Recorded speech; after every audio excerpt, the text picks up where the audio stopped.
Usually बिना lyrics के गाने मुझे स्टिक नहीं कर पाते. आई वांट टू नो, क्या आप भी गानों से या शब्दों से उतनी मोहब्बत करती थी, हैं, रहेंगी? नहीं, करती हूँ. शब्दों के बिना अच्छा लगता है सुनना म्यूजिक, बट एक हद तक उसका गाने का जो सोल है एक्चुअली बहुत ये धुन, शब्द और गायकी, ये तीनों एक दूसरे हाथ में हाथ चलते हैं. Even one if you leave out, बिल्कुल, उसका मजा उतना नहीं रहता है. बिल्कुल, एब्सोल्युटली. आप एक खूबसूरत गाना लिखा है, आपने कंपोज किया है और गाने वाले ने उसकी ऐसी की तैसी कर दी है, तो भी नहीं हो सकता, वो इम्पैक्ट नहीं होता है. सो आई डेफिनेटली, शब्दों का मेरे लिए बहुत बहुत मोल है. और हम लोग जिस दौर में हम लोगों ने ज़्यादा गाने गाए हैं, उस वक्त शब्दों का बहुत की अहमियत बहुत थी. बिल्कुल, बिल्कुल. और हमारे जो पुराने गाने हैं, जो दीदी और किशोरदा, मोहम्मद रफ़ी, आशा जी गायन, उनके तो लिरिक्स की का क्या कहना है, मतलब लाजवाब. बिल्कुल, because we are that generation who heard Sahir. Sahir के गाने हमने सुने, फिर जावेद साहब के इतने गाने आपने गाए. एक पोइट्री जो होता था मेरे हिसाब से was the magic. And today I have come to you with a question. What was the 90s? हमने इतने आसानी से 90s को experience किया, आप लोगों ने काम किया, and it was a lot of work. But today when you look back, do you feel कि यार वो एक मैजिकल दौर था? बिल्कुल, लेकिन उस वक्त कुछ रियलाइज नहीं हुआ. वो 90s का दौर आया, और ऑनेस्टली स्पीकिंग मेरे लिए वो जो पूरा दौर है ना, अगर मैं सोचूं तो the only thing I have done in that door is going to the studio and singing, coming back home, maybe once a while going to an auditorium and singing a song somewhere, flights, concerts, studio home, दिन में 5 गाने, दिन में 4 गाने, और live record. When I started तब live recordings होती थी. वो पूरा 90s का era निकल गया मेरा, सिर्फ ये गाने गाते गाते. And I used to just sail through them. एक जुनून था, एक जुनून था कि without realizing what I'm doing and how many songs am I singing, and कभी नहीं सोचा कि ये गाने बात तक रहेंगे कि नहीं, आगे लोग सुनेंगे कि नहीं. गाते वक्त, रिकॉर्ड करते वक्त भी नहीं सोचा कि कितना चलेगा ये गाना, कितना नहीं चलेगा. गाना है, खूबसूरत गाना है, मुझे उसको दिल से गाना है, and I'm enjoying it while singing it. अब उसका इम्पैक्ट अब आया है कि 90s का में हमने क्या एक मैजिक क्रिएट हो गया. जो भी कंपोजर्स थे, जो भी लिरिसिस्ट थे, जो भी सिंगर्स थे, उन्होंने एक ऐसा खजाना बना दिया है. बाकी लोगों की तरह हम भी अभी रियलाइज कर रहे हैं इस बात को. आप भी? जी, मुझे लगा सिर्फ हम, क्योंकि as nostalgia and audiences, I don't know, I'll give you an example of a soundtrack I love. फिल्में चली नहीं चली, कोई फर्क नहीं पड़ा, गाने gold class. And a great example is फिर तेरी कहानी याद आई. I mean, that soundtrack to me is my favorite 90s soundtrack. आपके गाने हैं of course उसमें, बहुत अच्छे गाने हैं, लेकिन उस दौर में क्या फर्क पड़ता था कि फिल्म चली नहीं चली, काम चलता रहता था और क्रिएशंस होती रहती थी. क्योंकि जो एल्बम होता था ना, जो पूरा साउंड ट्रैक होता था, उसमें खुद में इतना वजन था और इतना सब्सटेंस था कि ऑफ कोर्स अगर फिल्म चली तो it used to give it a further push, but irrespective गाने लोग सुनते थे, पसंद करते थे. And those are classics, people hear it, और ऐसे ही सुनते हैं वो. बिल्कुल. फिर एक पॉइंट आता है जब it doesn't matter whether it's from a film or not. It's a song that people love. It's a song that people love. Yeah. I also feel कि शायद उस दौर में लोगों को ज्यादा म्यूजिक से लगाव था मेरे हिसाब से, क्योंकि ना केवल वो जो म्यूजिक बना रहे हैं, यानी कि आप लिरिसिस्ट और उनके साथ ऑफ कोर्स कंपोजर, लेकिन डायरेक्टर्स भी अपने म्यूजिक को लेकर, लाइक सुभाष घाई साहब, he is legendary because of his films, लेकिन उनके गाने एक किस्म के होते थे. And you've sung some of your funnest and nicest songs with him. चाहे वो, I'm just thinking randomly whether it's a चोली के पीछे, which I thought was, मैंने इला जी से उस दिन बात की और मैंने कहा, इला जी जब आप गा रही थी आपको लगा कि आप कुछ गलत गा रही हैं? And she said actually नहीं, क्योंकि जब बख्शी साहब ने कोई गाना लिखा हो तो कैसे गलत हो सकता है. मैंने भी वही सोचा. बख्शी साहब ने गाना लिखा, लक्ष्मीकांत प्यारेलाल ने संगीत दिया, सुभाष भाई की फिल्म में आया है, माधुरी दीक्षित स्क्रीन पर एक्ट कर रही हैं. और वैसे भी जब मुझे गाना लिखाया गया था ना, इला जी और मैंने साथ रिहर्सल नहीं किया था, अलग अलग किया था.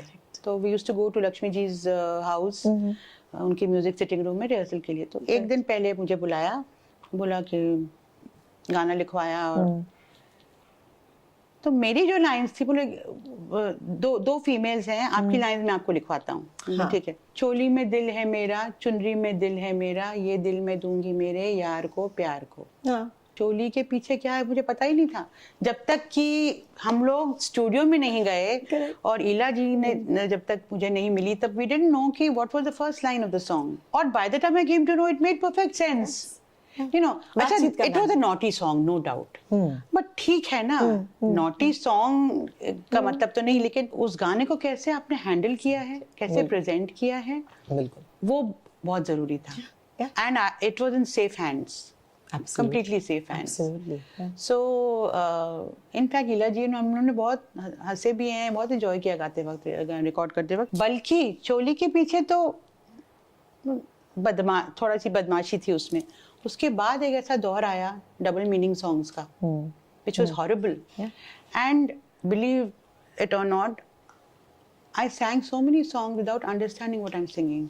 ये बुद्धू बोली मुझे या कुछ भी बोली, इतने गाने मैं गा के आती थी, मुझे बड़ा बहुत अच्छा गाना है। मेरे फ्रेंड्स को बोला कि no it was like this, my friends used to say पागल को समझ नहीं आ रहा, ये डबल मीनिंग गाना है।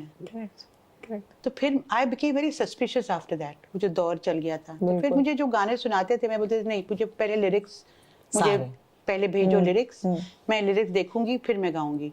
Oh, thank God. और कभी कभी गाना बिल्कुल was perfectly fine and I used to still feel कि नहीं कुछ गड़बड़ है इसमें, शक की नजरों से शक गाने की नजरों से।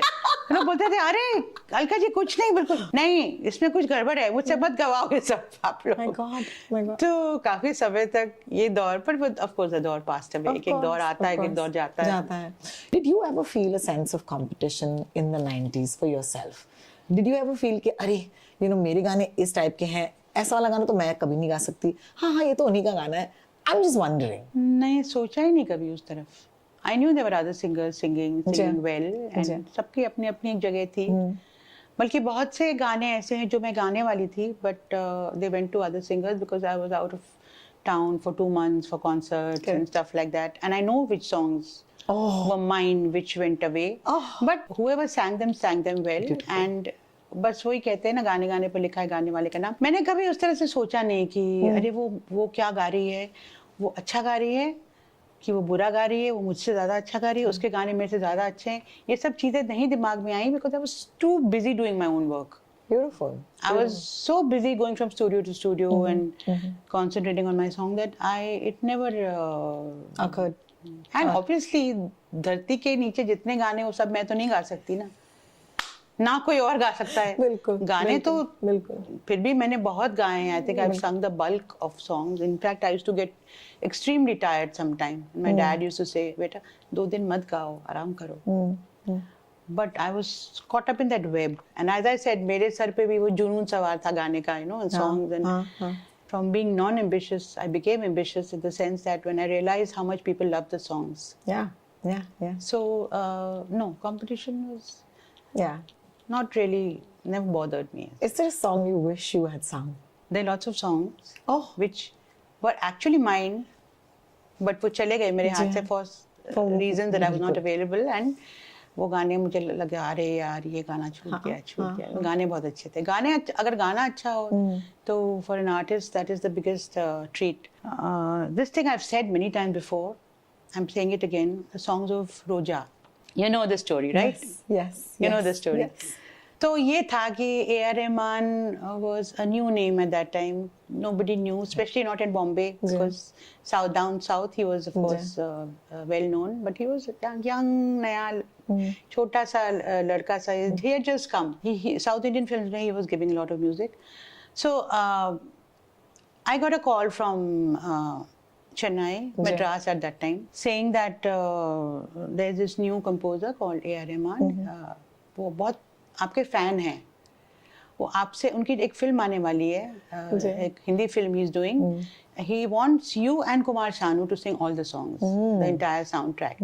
सो मैंने बोला अच्छा ओके. हुआ क्या, he wanted me to come immediately, I think the next day और द डे आफ्टर दैट. और यहाँ पे हमने सब गाने ले रखे थे, Correct.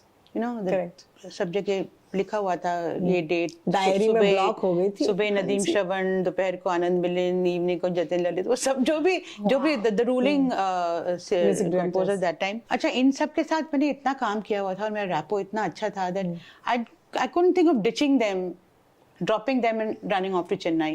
More so because I didn't know who A.R. Rahman was. I didn't know I didn't know his caliber. I didn't know what he was all about. So I called up Shanu ji. I told him, Shanu ji, ये एक आया है phone, तो you know the way he talks. हाँ, हमारा पास भी आया था गाना, दूत हम नहीं जाएगा, यहाँ पर सब डेट्स लिया हुआ है, कैसे उनको कैसे छोड़ दें, उनको हम कैसे ड्रॉप कर दें जो हम जिनके गाने गाते हैं। पता नहीं कौन है कंपोजर या रहमान, नाम भी नहीं सुना, गाना भी नहीं सुना, तो मेरा तो डेट दिया हुआ है, कमिटेड है, तो हम तो जाएगा नहीं। तो मैंने भी सोचा कि when I have committed dates I can't drop them, so I said that sorry, can't come. And they had to record the songs because I think उन्होंने शायद डमी वॉइस में रिकॉर्ड कर लिए थे गाने, या वो immediately tracks देने थे for shooting and all. तो गए, और बाद में मैंने heard the songs, I could have banged my head against the wall. I said, what the hell? Oh my God! What beautiful songs! And then the next time I worked with A.R. Rahman. Was it with Tal? Tal was not the first time. मिल गई मंजिलें, वही है ना? That's right. Of course. That's right. Yeah. That's right. So that is the song I sang. That's the first song. Yes. Yes. And that time, the moment he met me, I said, hello. He said, you didn't sing my Roja songs. मैं गड़ जाऊँ धरती के अंदर, क्योंकि it was entirely my loss. गाने तो अच्छे थे, गाने तो चले ही, but I really lost out on those songs. Those songs I wish. Every time I hear दिल है छोटा सा, मेरे दिल में कुछ होता है. I love it. Radio Nasha.